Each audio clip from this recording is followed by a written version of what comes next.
Welcome to Let's Relieve Regret, the uplifting podcast where we talk about how to relieve what you're worrying about. It can feel so good to finally let go. Let go of past hurts, let go of old grudges, let go of self-doubt, self-shame. The thing is, we aren't always given the tools to let go. We're told to get over it, or it's time to move on. But how do we do that? We will share our stories, tools, and strategies of how we let go to help you let go. Let's begin. Hello, and welcome to another episode of Let's Relieve Regret. I'm your co-host, Shadow Ball, here with my other co-host, Victoria Mirabercia. And today we're so happy to welcome a guest, Nadia. Hello.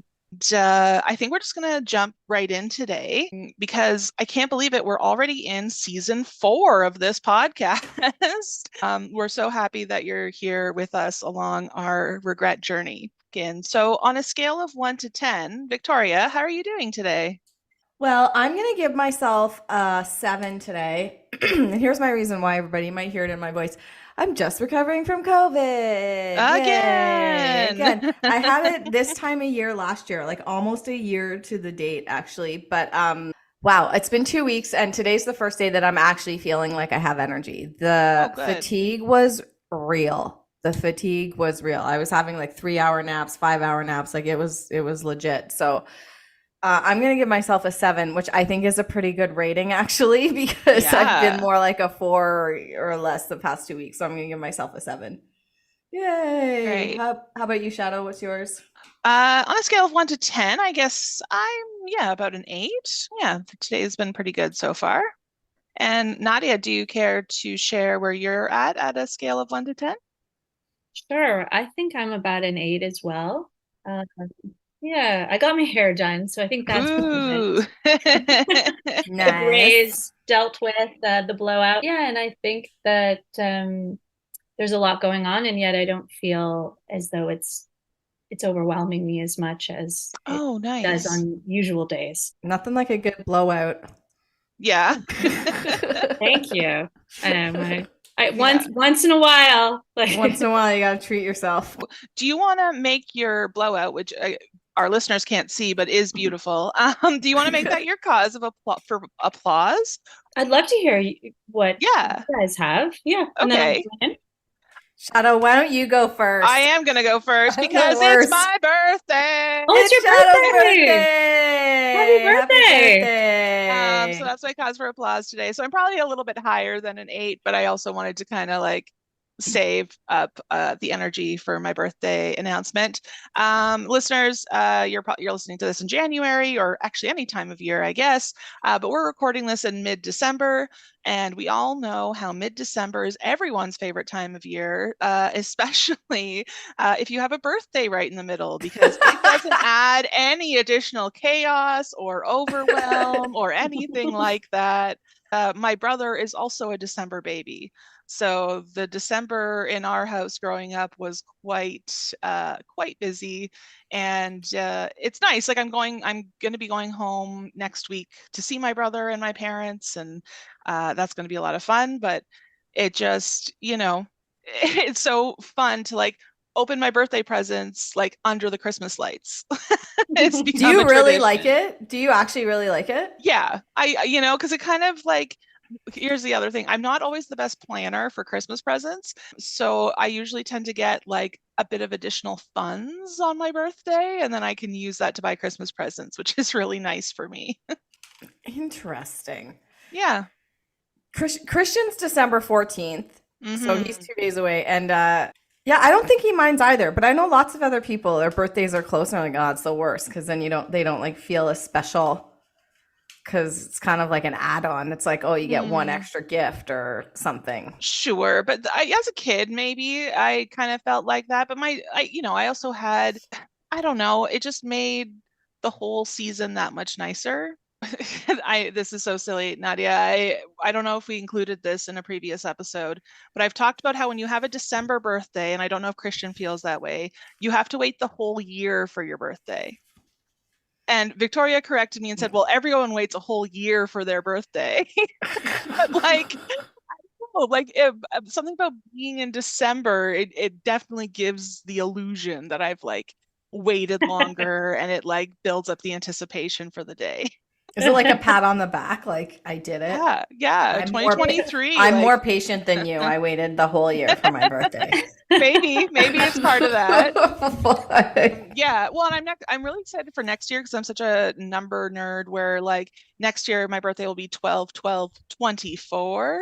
Ooh. So I like that. I like that symmetry. So how about we move our focus, Victoria, from my birthday to your cause for applause this week? Okay, mine's kind of weird, but I made one of these. You can't see it. So I'll explain what it is, everybody. But every Monday in my Facebook group, the Worry Free and Joyful Living Facebook group, the link is always at the bottom of the podcast notes, everybody, if you want to join. Every Monday, I go live for half an hour and I do a motivational chat or some kind of activity, something joyful or something where we learn about ourselves. And I did some paper crafts this Monday and we had so much fun. We learned some doodling techniques and we learned how to make one of these. What do you call this? A fortune teller? Oh, do you I think do you know that's Nadia? right? Yeah, so it's that folded piece of paper, everybody, that we used to make as kids that has like four, I don't know, triangles, and then you put your thumbs in it and you put your thumbs to the front and to the side and then it opens up and you pick a number and then you go 1, 2, 3, 4, 5, 6, 7. So I've heard a couple names from these from some of my members too. One of them said they used to call it a cootie catcher. I don't know what that means. Oh, yeah, no, we definitely called them that when I was younger. Yeah. Yeah. And then somebody else said they're called a yes no. Oh, well, no, I I like too. So I made one, and then on the outside I put words, and on the insides I put numbers, and then on the inside I did jokes. Do you want to hear a joke? Yes. I'm going to tell you the words to pick. There's joy, merry, hope, or lovely. Pick a word. Joy. Okay. Joy. Okay. Your number options are 6, 7, 3, or 2. 2. 1. Ooh, I dropped it.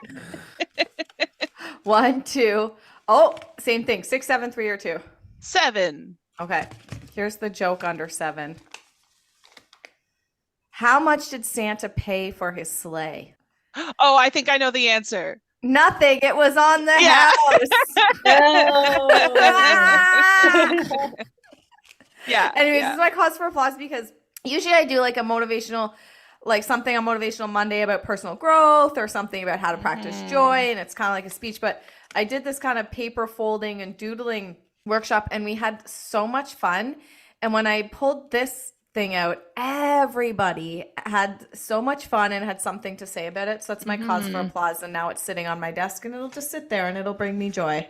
I love it. My cause for applause. I made my own cootie catcher, or yes, no, or fortune teller. And I had to remember, actually, like I couldn't remember how to fold it. And one of the members in the Facebook group actually helped me out doing it. She remembered how to do it. But nice. I couldn't remember that as easily. But you know what I can remember is paper cranes. I could do a paper crane like that. Yeah. I don't know. I haven't made one in years and I decided to try and make one and I remembered how to do it like that. We learned when I was in like grade 4 and I don't know, something about paper folding and memory. Anyways, so that's my cause for applause. I had fun with paper. I like that. Yeah, I made those fortune tellers far beyond my childhood years because I was a camp counselor for many years. So that was always a big thing. Nadia, what about you? Talked about your blowout. We talked about my birthday. I guess it'll have to be my blowout because I am a mom of 3 kids and I have a lot of hair. I am half Italian, half Persian, and a very thick, crazy, frizzy hair. And to have a smooth, clean, nice blowout does make me feel nice. It makes me feel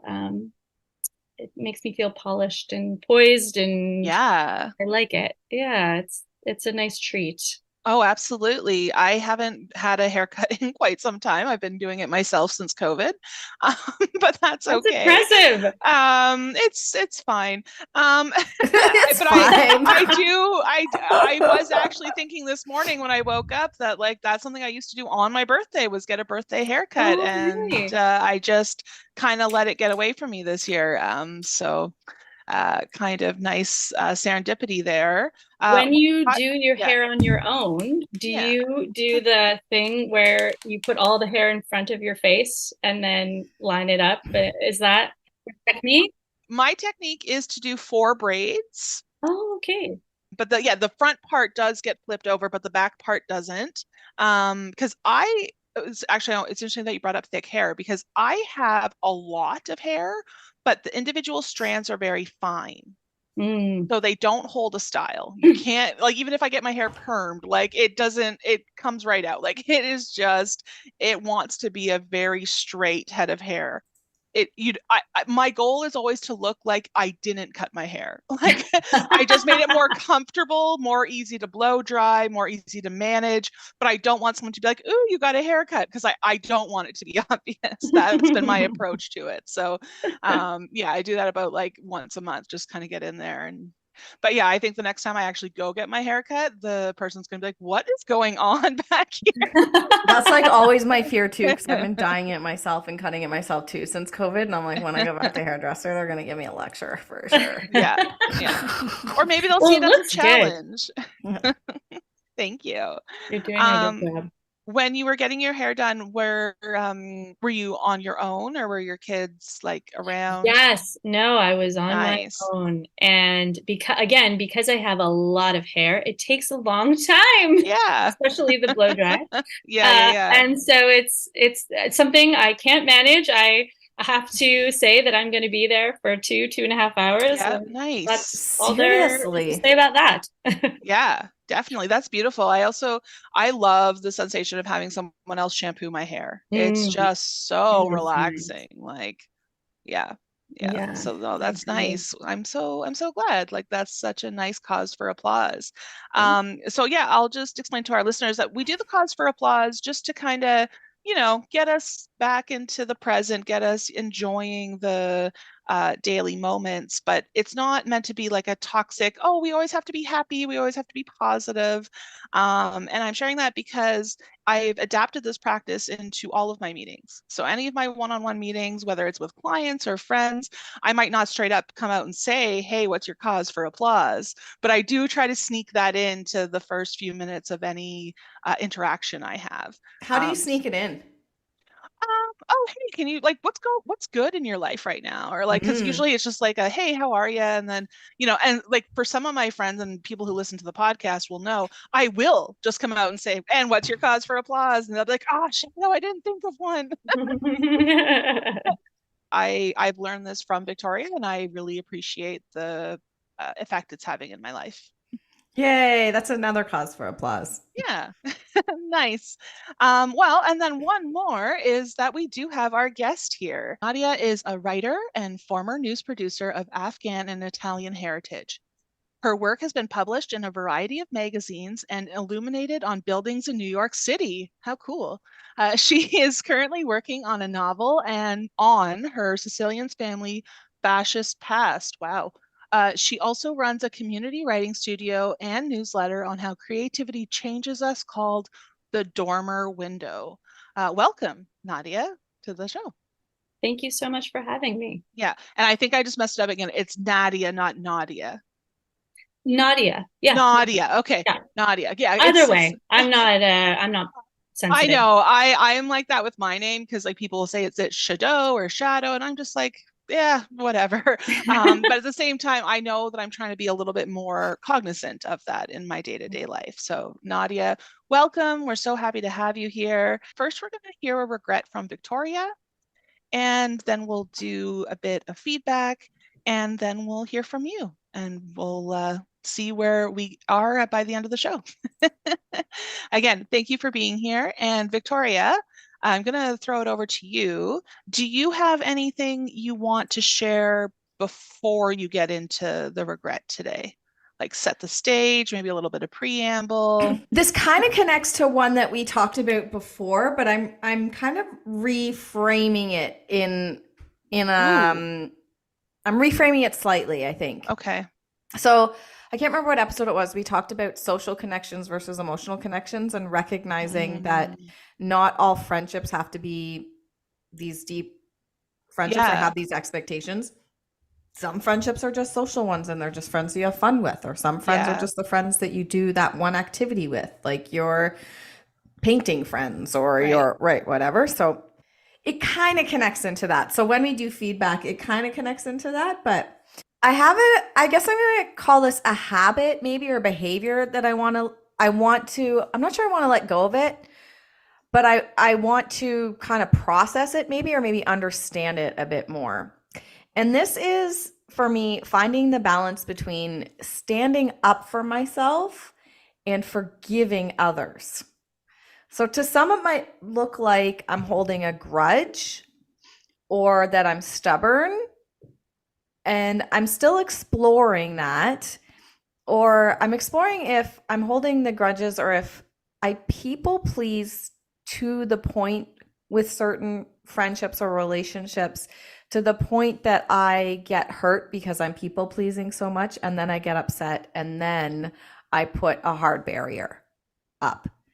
I'm not sure if I'm holding a grudge or if I'm just putting a barrier up to protect myself because I've allowed relationships to kind of hurt me or take advantage of me. Like, am I holding the grudge or being stubborn because it feels good, or am I doing the right thing and creating boundaries so that people that have shown me that that continually take me for granted are not sucking up my energy? So I'm trying to figure out what the balance is between that and what the balance is between that behavior is. I guess the consequence of it, or the consequence of this idea, or maybe I've even just put this idea in my head that I hold grudges and I'm not. Maybe I'm just putting up healthy barriers, is that I can ruminate in the grudges or the thoughts around the person that's hurt me. And instead, I want to start working on processing my hurt and realizing my needs and wants in relationships before they get to this point, or recognizing if I'm being a people pleaser and not getting anything out of the relationship myself. Instead of saying I did everything I could in that moment with the tools I had, today I'm going to say I'm a human being and I'm learning, and that's okay. I don't know what to call it today. Regret something, or my exploration of something that's maybe a dirty little secret. I don't know. I don't know what to call it. I don't know what to call it. Well, I'll call it relatable. Thank you so much for sharing. Do you want feedback about this regret? For sure I do. Yeah. I ask like I'm not going to give it to you. But anyway. But that's part of the process, right? Because sometimes I'd say no and sometimes you say no, and that's okay too. Sometimes you just want to vent. Sometimes you just want to be heard. Sometimes you just need to take it from inside your brain and say it out loud, right? So, but I think this one, I'm interested to hear what both of you have to say. Yeah. I love that you've identified this grudge versus barrier. And I would love to just hear a little bit more about how you would differentiate them and where their similarities are. Yeah, I guess that's kind of what I'm exploring is I can look back on several friendships that I've had in my life, or relationships. Maybe they were social ones, maybe they were activity-based ones, where I feel like, and I've worked on this a lot, I'm not a people pleaser as much as I used to be, but I feel like I was giving and being taken for granted. And then maybe one thing happened and then I ruminate on that one thing. I'm like, well, this person did this to me and I can't put myself in that position again. And then that's what I ruminate on, kind of as if it's a grudge. But really, the person did actually do something to hurt me and wasn't accountable. So am I protecting myself? Should I be more forgiving? I actually think there's a fine line between, I mean, people can hurt you and you can say, okay, well, they were in a bad place. And like, over the span of our entire relationship or whatever, you know, that their intention wasn't to hurt me and maybe I can forgive them. But then I also think people can continually do little things that they don't know they're doing. And then you all of a sudden realize the relationship you have with that person is one where you're constantly giving and you're not receiving. And I think You need to be able to give and receive at certain points and times in your relationships. No relationship's 50-50. Sometimes it's 60-40, sometimes it's 80-20, but maybe it's 80-20 and then next year it's 20-80, right? But the ebbs and flow of relationships too. I'm not saying everything has to be perfect 50-50, but I think I get pushed to the point where I realize, wow, I'm giving way more into this friendship or a relationship than I'm receiving. And then I think maybe my thing is, instead of me saying like, I'm going to walk away from that friendship, I kind of my brain ruminates on it. I'm not doing it on purpose, but my brain ruminates in the hurt maybe. Yeah. Yeah, again, very relatable. As you're speaking, I can just think of several friendships where I've been giving too much away. I also am a people pleaser and I like to be liked. And this idea of not abandoning myself has been helpful to me. I and like then those another words. thing is asking myself, why am I giving to this person?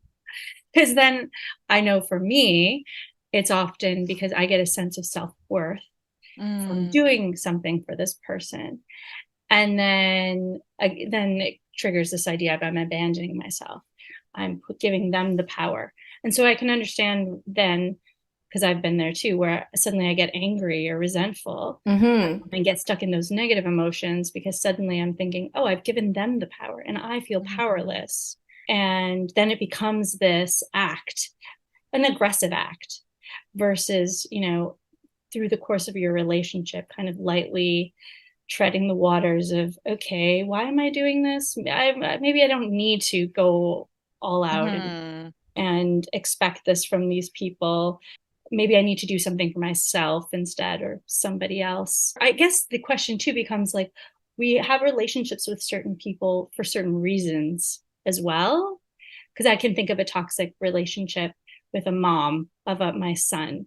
And I think that my need to have this relationship with her was about protecting my son.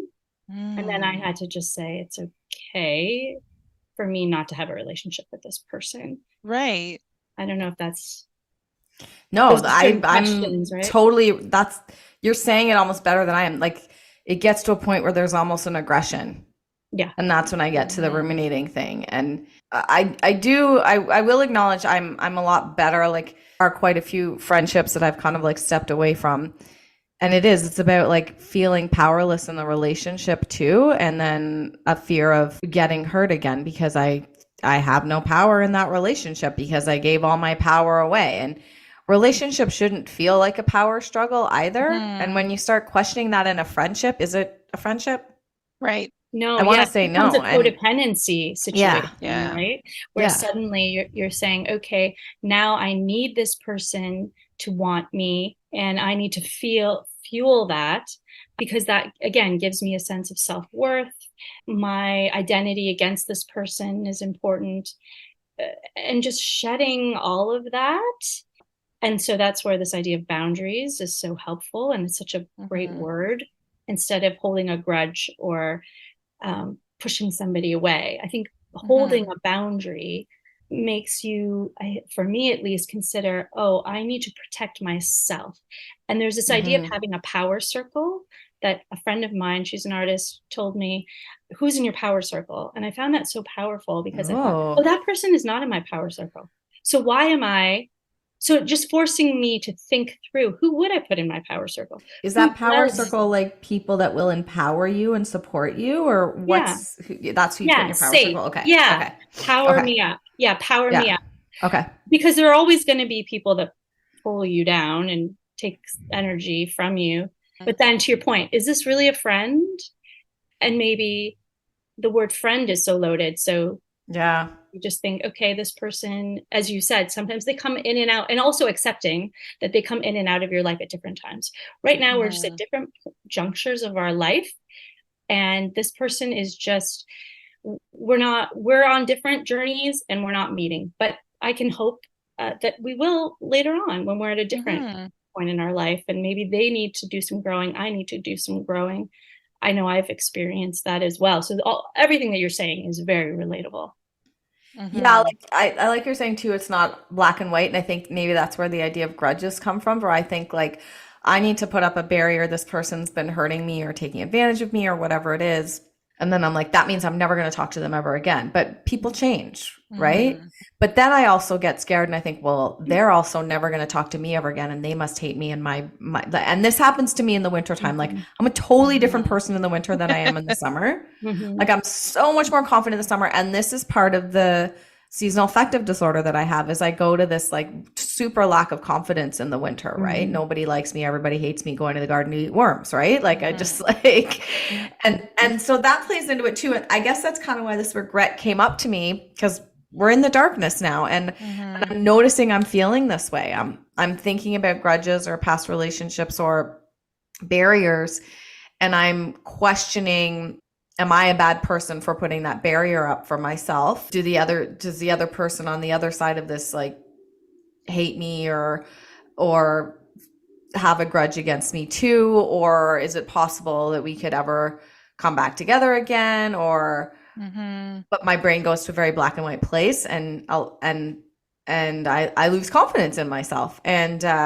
so trying to find that place of what are healthy barriers. And the other thing that I've learned from quite a few relationships, I've looked back, there's friendships I had in teenagehood, childhood, early 20s that I'm no longer friends with these people, and I'm quite happy about it. And I look back on them and I think, wow, man, I really gave like everything in that relationship. And there's always like a moment when I need that person and they're not there for me. And that's when I kind of walk away and I'm like, wow, okay, that was really telling. And I'm, you know, happy with those barriers. But I think what I've learned is, how do I set up my barriers, needs, and wants at the beginning of a new friendship so that it doesn't get to that point? And my behavior has changed. Like I have learned how to say no. No is a sentence, and how to say I'm tired and I'm not feeling up to going out tonight, or that fear of like, if I say no and they ask me to go out for a coffee, they're going to think I always say no. You know, those sorts of things. I'm not that person anymore. And I'm really proud of the progress that I've made that way. But there's still some friendships. There's some older friendships in my life that I'm not sure if they're healthy. Oh no. Well, the fact that you can ask yourself that question is healthy, right? That you're actually stepping back and observing something versus being in the grip of it and just not even being able to have that level of awareness and know, oh, something feels a bit off here. It's one thing, right? And I want to check in on myself to be like, am I holding a grudge, or is something actually off? Or am I just like, it feels good to be angry? Sometimes it does. Yeah, it does, right? Like it feels righteous. Oh yeah. Well, you're trying to pump yourself up, right? And say, I'm right, they're wrong. Like you're saying, the black and white, we go into that black and white way of thinking, of course, because we're feeling hurt. And I would expect you both know far more than I do that there's probably something that goes on emotionally and in your nervous system where you're like, no, like black, white. This is because you're protecting yourself. You're kind of surviving in this scenario that feels like it's just crushing you, I would imagine. Yeah. And I think for me too, did I talk about this, Shadow? We talked about this. I've had like a recent diagnosis of something called rejection sensitivity dysphoria, which is something that I'm like trying to work through too, is any small little thing will make me feel rejected. And I'll go to that place of everybody hates me, nobody likes me. And I can like feel it. Shadow, you can probably explain, you were good at explaining it to me when I got diagnosed with it. But like, I can feel it like physically. Like if I see on Facebook that some of my friends have gone out for coffee and didn't invite me, I'm like, oh my God, I want to sleep for 3 days. And I fight through that a lot. So then I'm this idea that I'm like kind of processing around grudges, or when people really hurt me. And these aren't little things. I'm not talking about little things. Like I hold grudges on like the big things, because I generally don't sweat the small stuff. And I'm pretty good at saying to people, no pressure. But then is that me being a pushover or not? I don't know. No. Yeah, understanding this diagnosis of rejection sensitivity dysphoria, I'm still trying to understand it. But when I got it, I was like, I learned about it. And then I talked to my psychiatrist and I was like, I think I have this. He goes, oh yeah, you have that. I was like, can we discuss this? And he's like, Oh yeah. You totally have that. I mean, he's been treating me for like 10 years, right? And I was like, yeah, okay, now let's talk about it. And he's like, yep, that's going on for you for sure. It's like great, but Do you have any practices that help you when you face a rejection? What do you usually do yeah, when this is new for me, right? It's like learning how to, so failure can feel like a rejection. As an athlete, like losing a race is a really big one that I realize I've been dealing with a lot in my life. I've been, competing pretty competitively for like almost 30 years. Like losing, failing, those things all feel like rejections, and then like rejections, social rejections, emotional rejections, all of those things too. And yeah, that's a good question. I'm looking for things. I mean, one is I didn't lose, I got beat. I mean, I still put my best self out there. Time. But then also because I know that I have this diagnosis, I've been finding myself saying to myself, like, okay, Victoria, like step, like almost like CBT, like step back. This is your brain. Your brain's playing a trick on you. You know that this person loves you. Like it, like stepping back and saying, okay, there's probably other reasons for this. Do you go into, is it shame? What rejection? Is it shame? It totally Like, 100% goes straight into shame. It goes straight into shame. Shame is I'm a bad person. It totally goes into shame. So I know, like, because I deal with a lot of shame, the critic, and believing that something's wrong with me. And one practice that I've found that helps me so much, I try to do at the end of the day, at least once a week, is to name what is the goodness that I put into the world and what is the goodness I received. And because shame, goodness, right? And so it's a way of seeing your goodness and that you are able to receive goodness as well. I don't know if that's no, that's really helpful. Thank you. That I find that makes me not think that I'm a bad person or that I'm failing, as I automatically go there. Yeah. And it's, again, it's interesting. Like I automatically go there in the winter way more than I do in the summer. That is interesting. Yeah. That is really like I have a pretty deep seasonal affective disorder. A lot of people are like, I have seasonal affective disorder too, and they might, but it's different for them. It's like tiredness or whatever. But for me, it's very chemical, right? It's chemical. It's chemical, and it really deals with my emotions, and it really deals with my self-worth for sure. Sure. Yeah. Shadow, I see you nodding your head. Oh, yeah, I've been writing lots of different things down, and something I want to kind of come back to is the idea of the power circle and how I've heard, I don't know, it's not a stat or anything, it's just kind of like a way we live our lives where at any point in our lives, we're the product of the 5 people we spent the most time with. So for me, that's like my partner, like a couple best friends. Toria, you end up coming in and out of that top 5 depending on how hard we're working on the podcast. And you do feel it. You do feel it when you're not with your power circle, or if you have to kind of put the power circle on the back burner while you deal with some more emergency relationships. And just being cognizant that, like, as good as the power circle feels, like, I don't think it's necessarily people pleasing to step out of the power circle from time to time, because like you're so lucky that you actually get to make that decision of like who's in your power circle and who can you give a little bit of your time to, who maybe doesn't have a power circle, who doesn't have those product of 5 people energy in their lives. But you have to make sure that like when you're talking to them, when you're giving them your energy, it's not taking away from you. Like it's like not depleting me. Yeah, like I think what you need to do is it's not necessarily like, oh, well now that person has completely depleted my power bank. Like they took some, sure, but you can fill it back up. And you're lucky enough that you have people who can fill that back up for you. And I think that would help a lot in terms of like not getting stuck in the rumination. Yeah. That like recognizing that what you did was good. And sometimes people need more than they can give. And that's tough. And you don't want to have all 5 people in your life doing that to you. And sometimes, depending on different people's abilities and the way people's capacity fluctuate, sometimes they're the ones giving you the energy. Like, but like, I don't know. I really like this idea of the power circle. And when I thought about, again, the product of the 5 people you spend your most time with, and I've been using that 5 people thing, I don't know, for about 3 years. Well, actually since before COVID, because it was after I left my corporate job, but before I started freelancing, because I remember the therapist who told it to me. You know what I mean? He's not still my therapist, but every once in a while, like these gems from him kind of drop in.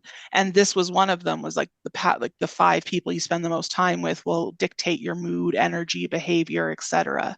Yeah, so I really like being able to connect the power circle with that. And then almost hypocritically, I also want to jump into this idea of you deserve the love you give others. This is something I see on Instagram a lot. It's so interesting how you can really interpret this in 2 ways. One way is you want to make sure the others in your life are giving you the love that you put out there. But then I also think about the fact that, like, I don't think I give myself that same love. I don't. I definitely give more to other people than I give back to myself. So I've never really thought about this in that way before, of like, you deserve the love you are giving others. Like, how do we get that inner critic to take a hike from time to time and bring that love that you so freely give out, whether it's your friends, strangers on the street. Like, I think of someone who's like not necessarily a friend, but like someone I see pretty much every day or every other day, just because they're in my neighborhood. It's like so ready to lift them up. And then I get home and I'm like, "Ooh, it's so cold outside," and blah blah blah blah blah. And then I ruminate in that as well. Yeah. So these are kind of the things that I've been like nodding about and thinking about. But I think this is a very layered regret. So I thank you for bringing it up. Yeah, maybe we'll revisit it again. I knew it was going to be layered. That's why I was like, for sure, feedback. And I had a feeling Nadia was going to be great at feedback too, and you were. Thank you. I've gotten some really good ideas here. So thank you, both of you. I appreciate you so much. Nadia, do you want to have the last word here before we jump into your share? Oh, I really relate to what you've said, Victoria, and that, you've helped me work through where that negative rumination comes from and where I can classify it as something negative. So I think this ability right now that we're processing things verbally has been, really helpful. That's like the best feedback we could ever get for this podcast. Because that's like the whole purpose of the podcast. It's not just about you. It's so interesting because you bring forward your thing, but then we all can recognize something from our own stories, our own experiences, and suddenly we're healing our own thing in the midst of that. Yeah. Everything's a shared experience, right? I've been talking about this a lot too in my mindfulness classes. Is gratitude is a shared experience. If you're the person holding the door open for someone, you get gratitude because you feel good. And then the person that's going through the door that you're holding the door for them feels gratitude too. That's beautiful. Yeah. I mean, there's really so many things are shared experiences, and both people on each end are getting something. It's kind of like the opposite of what my regret was, but how do I make sure, right, that it's a free flowing shared experience or shared energy between both people in the relationships that I'm in. Yeah. But Nadia, I think we should jump into your share. If you want to share before the share, like we did with Victoria, sometimes some people like to set the stage a little bit before they get into their story. And some people just like to get right into their story. So it's up to you. I think it's pretty straightforward, and perhaps other people can relate. I regret that when I left the corporate world, now it's like 5 years ago or so, I remember, telling my boss, who I really admired, a woman and respected, and it was very hard for me to let her down and say, I just can't do this anymore. And she completely respected it, which I was very grateful for. But she did say to me, one thing that you need to work on, Nadia, is that you're too sensitive. And I regret believing that to be true. I believe that to be true. And I think since she said that to me now, maybe that's even more than 5 years. Yeah, it's 7 years. I am just reversing that belief or untangling that belief. I can feel moments where I am believing that this quality that I have is a real burden versus it is something that is a gift, a unique gift, and that it has a purpose, and it's who I am. It's like, I struggle with anxiety, and I think we just talked about befriending yourself, right? Shadow, you talked about that so well. And it's like, when I have been working on my anxiety, it said I need to make friends with that. I don't need to push it away and think it's bad and evil. And instead, when we can hold it tenderly and say why, or I can understand. Actually, I think it's more about compassion. I can understand why you feel anxious, or I can understand why this event, you're seeing so much more here than the average, in quotes, person sees. So for me, that's what sensitivity means, is that I'm picking up more than the average person is picking up. And I've read one of my friends gave me this great book called The Highly Sensitive Person. I think it's an actual, you all are not. It is. Yeah, it's an actual classification. Keep going, but yeah. Person. No, because I'm curious. I'm sure you know a lot more than I do. But when I read that, it was like, I'm picking up so much more in a situation. I'm just absorbing it. And I particularly feel that when I have my period, it just goes to the next level. And then as a writer, as an artist, I just know that that is my superpower. Like, that is what I tap into to be able to create beauty, connection, and something that allows people to move into their inner world and heal. And that is something I just need to make friends with and hone, and know that, okay, this is an important part of me that I also need to make sure I hold it lightly. I don't let it govern me, take control over me, and in the ways that I think that it's a vice, or it's some thing that I need to fix, so to speak, harshly, and critique harshly.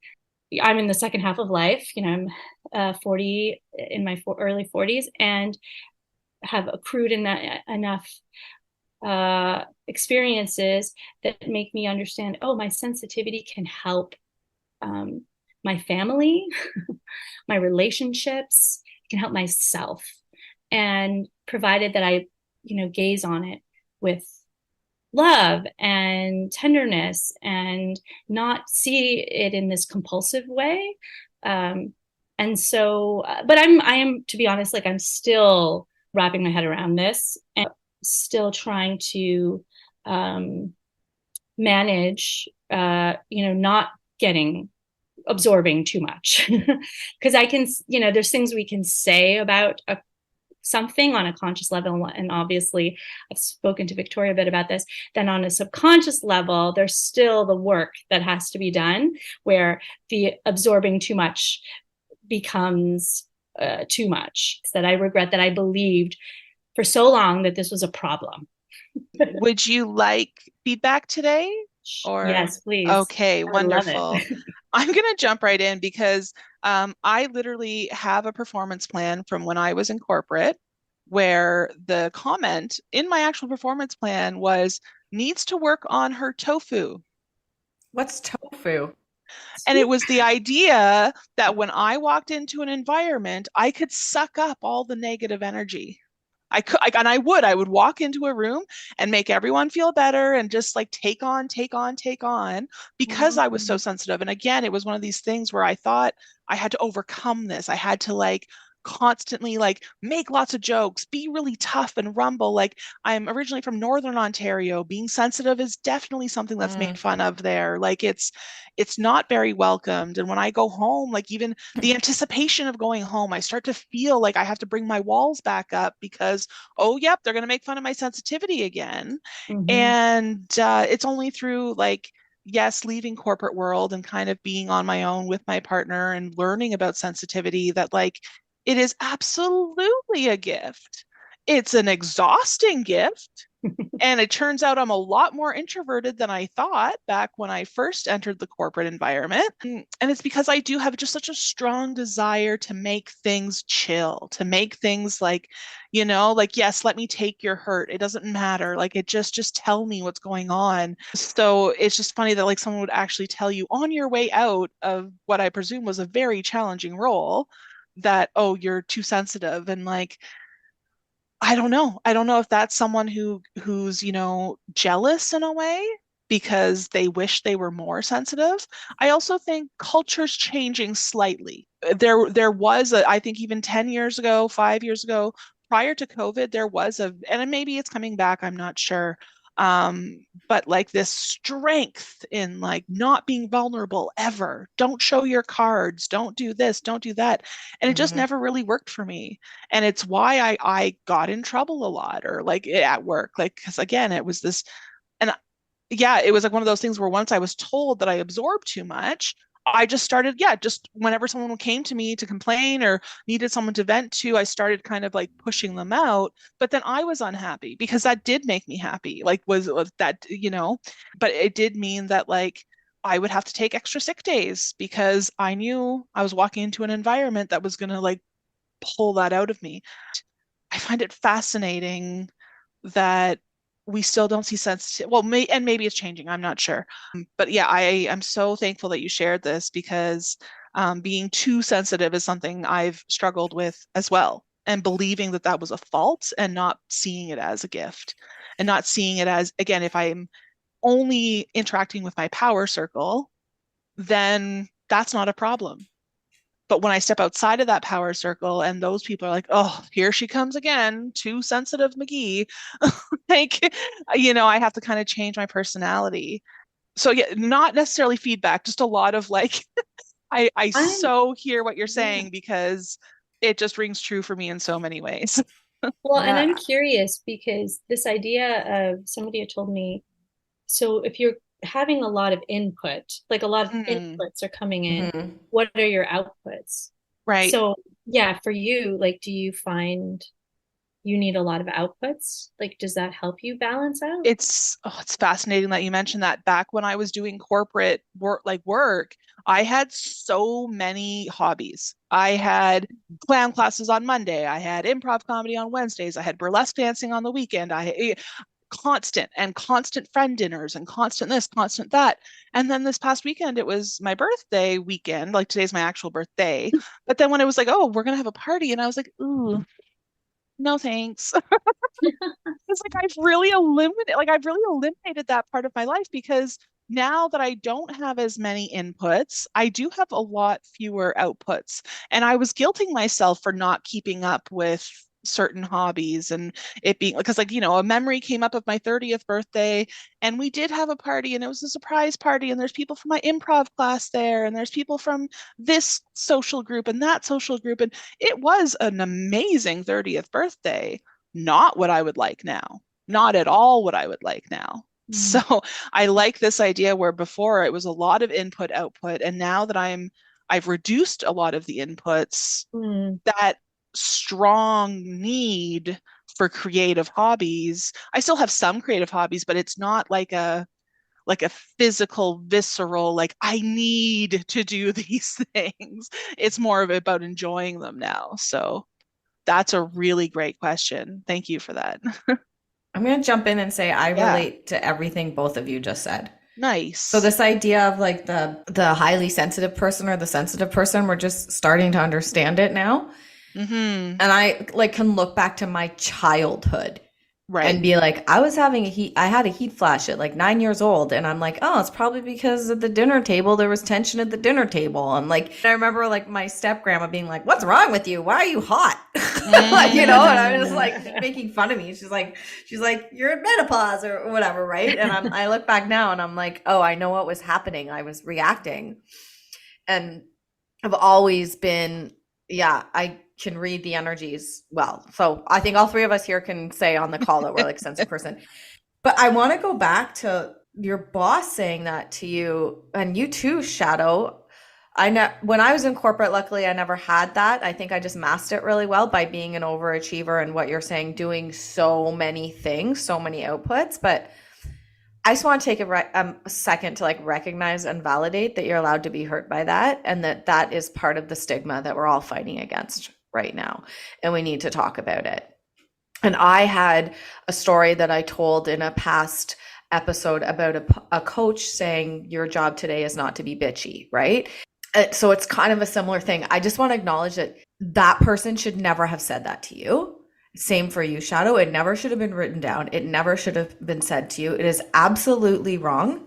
And it's absolutely part of the stigma that we need to fight against when it comes to mental health. You should never tell somebody that has anxiety, somebody that you suspect has anxiety, things like, you're too sensitive, what's wrong with you? That is absolutely unacceptable. And it's part of the reason why I left the corporate world, because I cannot handle this culture that is not changing. And it's not okay. And I'm really sorry that happened to both of you. That's hard and it sucks. And it's not okay. Or in the corporate world, we get so into our bubbles and so into the tasks and so into meeting the bottom line and money and like all the things that happen in the corporate world, right? Human beings are human beings, and they deserve to be treated like human beings, and they deserve to be understood. And we can get so wound up in the bubble in other places too, not just in the corporate world, but places where you're in a bubble, maybe like a sports team, or which is what's happened to me in the past. Or to acknowledge that the words that you say to people matter, and you might not even know that it matters. Like, I bet that supervisor doesn't even remember saying it to you and doesn't think that it mattered. And here we are 5 years later, and you remember it and it affected you. And your words matter. Mm-hmm. The words that you say to people matter. Your actions matter too, but we need to start being more aware of the way we minimize people's feelings and behaviors to make ourselves feel more in power and control, or to make ourselves feel better without taking into consideration the other person. And in my humble opinion, that is absolutely never appropriate feedback ever in a professional setting. Yeah, it's so interesting because, of course, like, this is somebody who's of a different generation. It's a female. And they were saying that out of goodness, right? They were saying that to help me. Mm-hmm. And I felt like, oh, this person cares about my success. I think then thinking about, oh, that was an opportunity. Now, 7 years later, I would say, not then, because I was younger and much less experience in life. Then now I would say this is an opportunity for me to actually have a conversation with her and say, actually, you know, all that work that you really liked, that came out of my sensitivity. Mm-hmm. And that's where I wish I could have said that, or known that at that time. But I know that now. Yeah. And you know what, you said it, and it stuck with me, to your point. And maybe that was like the thing, because you need to work on something, you need to work against it, right? Mm-hmm. And I think too, this is where it all becomes really gray, right? Like, I can just think of people saying, but I'm saying this out of goodness, right? Because I want you to succeed, and I believe in your success. And then it's up to us to say, this is a great opportunity to discuss it. Mm-hmm. Not with contempt, because this is the thing in our culture that I worry about, that people are scared to say anything anymore because they're worried that they're going to suddenly say the wrong thing and be misunderstood. And it's like, oh, wait, can we all have discussions around, around this topic, this subject? I hope we're getting there. But I do have empathy for this person who's of a different generation, Mm-hmm. who had to fight, who didn't have the same opportunities as a woman to be where she was. Now it's like, if I could just go back and say this to her, that's my regret. Like, I wish I could say that. And I also hope that I continue to say that, because every day, I'm sure you face it every day, where I face people, men in particular, who diminish what I say because it sounds too sensitive, too emotional, and they're not it's they who are not comfortable with it. It's the great irony that once you actually start talking about being sensitive to things, people get so sensitive about their comfort. That's so true. Yes. Very interesting. So you might have seen that I was on my phone earlier, and I was only doing that because I wanted to make sure I got this right. So the Highly Sensitive Person book, I believe it's written by Elaine Anon. She released that book in 1997. Wow. And we're 30 years later almost, or 25 years later. And it's almost like people are just starting to embrace it now, or maybe embrace isn't the right word. And this is the point I was getting to Nadia, is your boss shouldn't have said that to you. If that happened now we know that that's inappropriate. But you're right. 5 years ago, we didn't. Before COVID, we didn't. We have to talk about it. And we're doing that right now. And people are going to hear us talking about it now. That's right. And if you're a supervisor out there listening, and like, just reword it. Yeah. Right? Just say, you're really great at reading people's energies and figuring out what's going on in the room. Yeah. Yeah. But that might be depleting you. How can I support you with that? Absolutely. Not saying you're too sensitive, figure it out on your own. Yeah. Pull up by your straps. Yeah. Yeah. Sorry, Shadow, I didn't mean to interrupt you. Keep going. No, I appreciate it. It's good. Yeah. And then there's only one other quote I want to include here. So I don't know if either of you are familiar with the comedian Hannah Gadsby. Oh, I love her. Yeah. I love her. So in her first special, she said something that has really stuck with me, and I found the exact wording here. When somebody tells me to stop being so sensitive, you know what? I feel a little like a nose being lectured by a fart.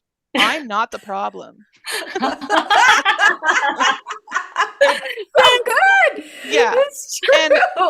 And like what you were saying, Nadia, with like this idea that like, oh, but I can't say anything because then I get in trouble. And it's like, but why do you want to say mean things? Yeah. Like, why is that what you want to say? Or like, why is it that like we're building up these, like, even this idea that like, oh, I want you to be successful.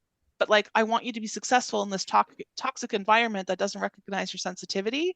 That's not success. You're right. That's society's definition of success. It's not your definition of success. And it's also not, again, it's one of those things where I also find it funny. I keep seeing these things where like, oh, everyone has ADHD now. Everyone's neurodivergent. Everyone's this. And it's like, okay, well, if everyone's that, let's take everything down a couple notches. Like, don't tell me that everyone has ADHD when I know I can't go back to an office environment because my ADHD is going to be so impactful to a 9-to-5 neurotypical experience.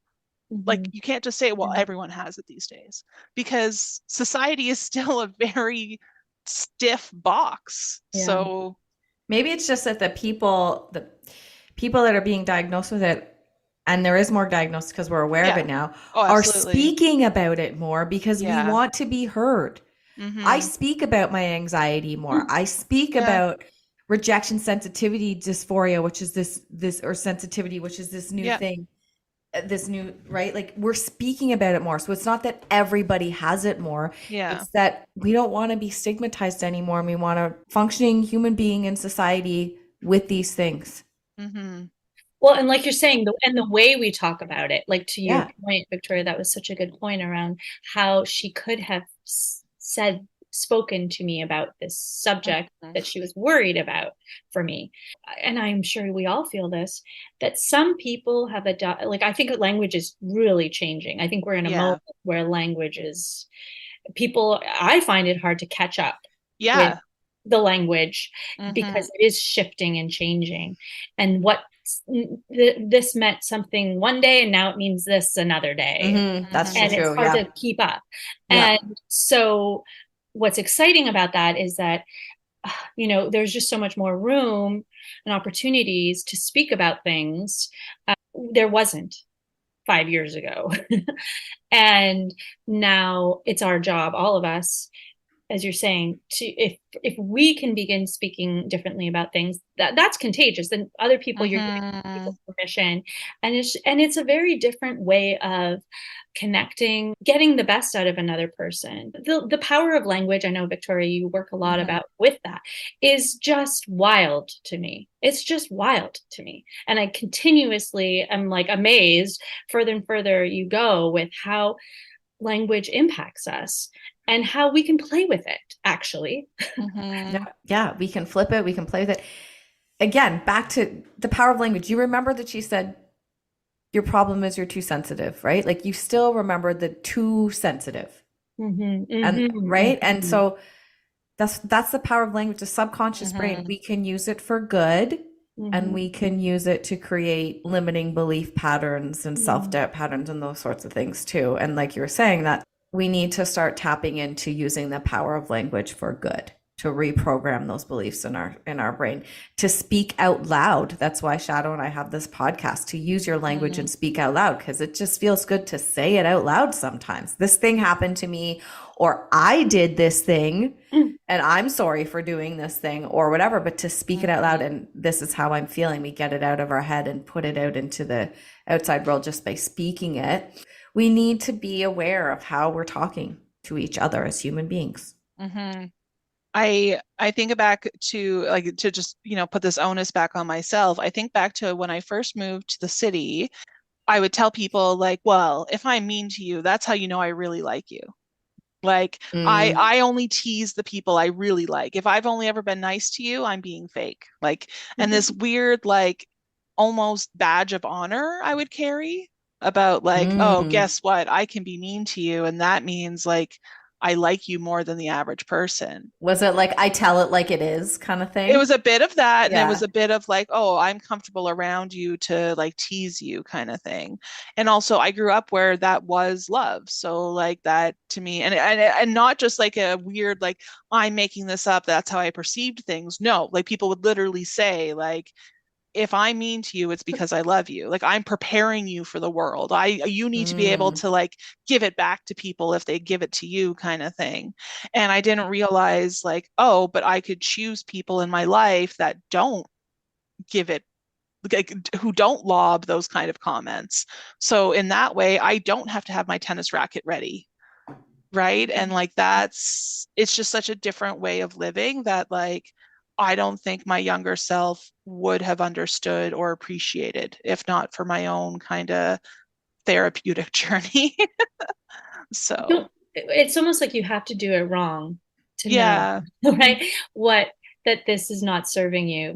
There's a great quote that says, success will never teach you anything. Oh, I like that. I love that. Yeah. I love that. Yeah. It's so, and that's where like I like getting older, because I'm like, oh, I know this to be true.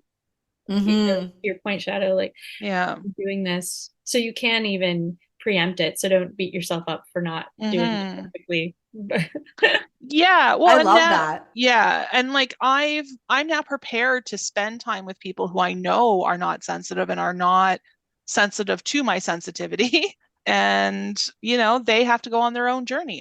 So that's where it becomes not necessarily a grudge or a barrier, bringing it back to yours, Victoria, but just this protection of like, I'm here, but I'm not going to give them my gift. Know that they don't have the capacity to understand it. Yeah. I mean, I'll say the flip side of that is, I know I talk about my book club a lot and I love my book club girls.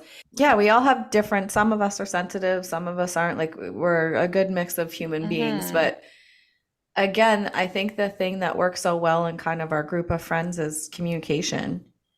Like, I remember one time one of the book club members was, I don't know, going off on a lecture about something.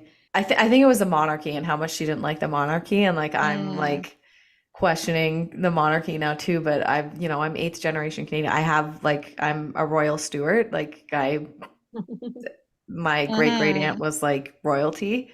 my great auntie, like of the Stewart clan, and she went a little bit too far, and then she stopped and she looked in the room and she went, "Oh, I went too far." and she looked at me and she looked at it and she was like, "Sorry." Like right away though, she communicated it. That she's like, "Oh, I went too far. I can see that you're," or I don't even think she said, "I can see that you're feeling that." She was like, "Are you feeling that?" And I was like, "Yeah." And she was like, "Okay, sorry." Right? But it's like we're able to communicate because we know how each other's works, and that's like a real big blessing too, is knowing, of course, like, really having like an understanding of how your friends actually function as human beings, and then having friends in your life that are in my power circle that understand how I function as a human being too.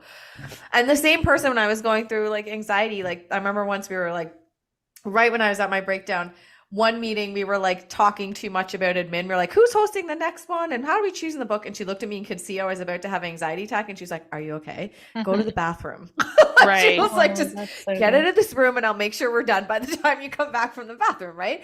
But this person I would not say is a highly sensitive person. They were just aware of what my needs were. Right. So that's nice. So it's nice to have that. I'm really lucky to have that in my life too. Yeah.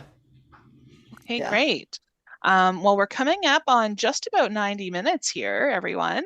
So, Nadia, I just want to give you any like a last chance, any last words. Was there anything you said today that you're going to be like, "Oh, I actually meant saying this." I just want to make sure you clear up anything that you're maybe second guessing or. No, I'm glad. Yeah, I really enjoyed this discussion. I didn't know where it was going to go, and there's so many surprises, I think, where it went. And again, the shared experience piece is, I'm really grateful that you both have invited me here and provided this platform, this opportunity to work through this, because I think I needed to hear this feedback, because it's obviously something that is with me and I battle. And particularly, I'm sure during the holidays where you encounter lots of people. Yeah, that's true. That is true. I'll be like, okay, I will remember, because you're absorbing so much here. At the risk of being too cheesy, some people get stocking stuffers and some people get the big gift. And sometimes your sensitivity is the gift. Yeah. So don't package it up and give it to someone who's going to want to get a gift receipt.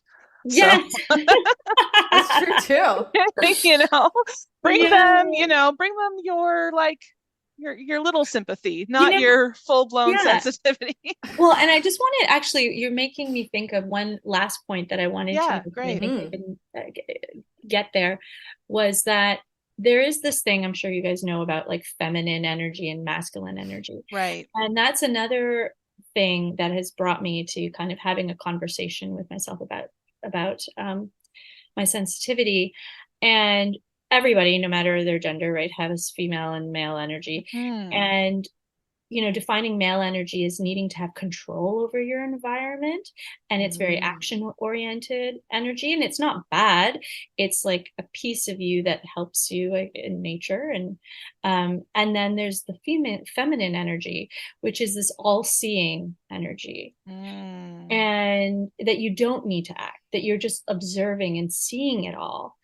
And I think that energy is powerful, and it's tend and befriend energy. And when we can see a fuller landscape, yes, it can be too much at times if we live there, but it's like, again, that balance, that yin and yang, and moving between those energies, but ensuring you're nourishing, both sides as best as you can. You're never going to strike it perfectly, as we've been talking about.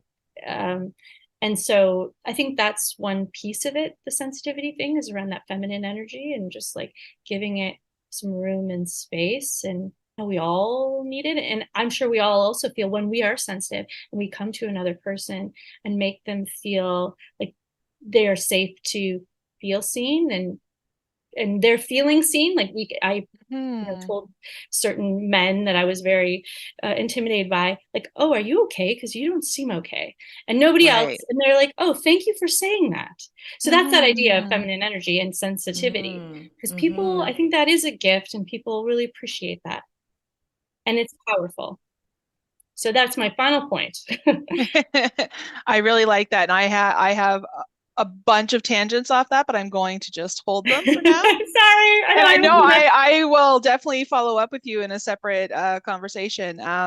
Because yeah, I really like that. And I have my own reasons for why I think the male energy gets prioritized over the female energy. But I think we should do an episode on masculine and feminine Oh my energy. gosh, yeah. I think that'd be a great episode, and maybe Nadia, you'd like to come back for that. Maybe we have a couple other guests back for that, because I think that could be a really good discussion. Yeah, absolutely. And learning experience as well. Yeah. Yeah, I love it. So again, thank you so much for being here, Nadia. If listeners want to find you, and why wouldn't they? Like, this was such a great day. Where would be the best way to find you, your newsletter, all those great things you've got going on? Yeah, thanks. I am on Substack. I don't know if you know Substack, the platform. That you can find me there at the Dormer Window. That is the name of my newsletter and my writing studio. And it's really focused on building momentum for our creative intelligence, our creative capacity, believing in it. And there's a lot of science that is shared there around why our creativity matters.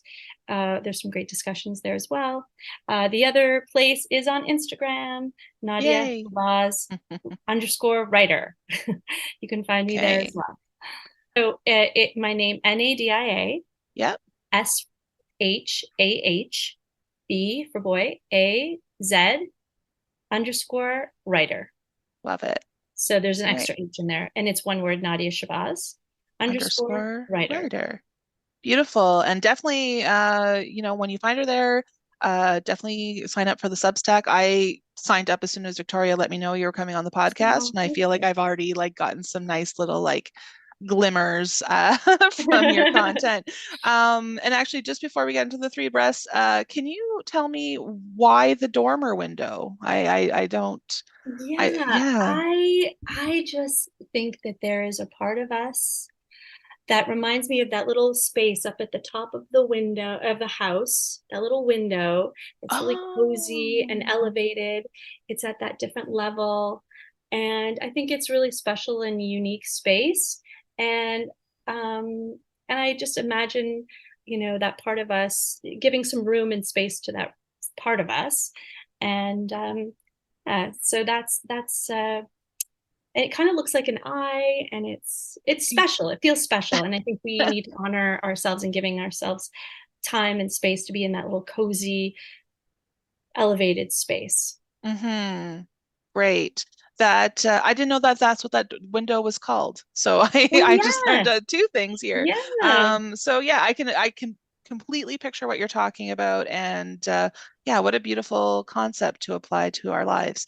Okay, yes, all this goodness and wonderful energy. I'm getting bubbly about it. See, we're even getting each other's energies.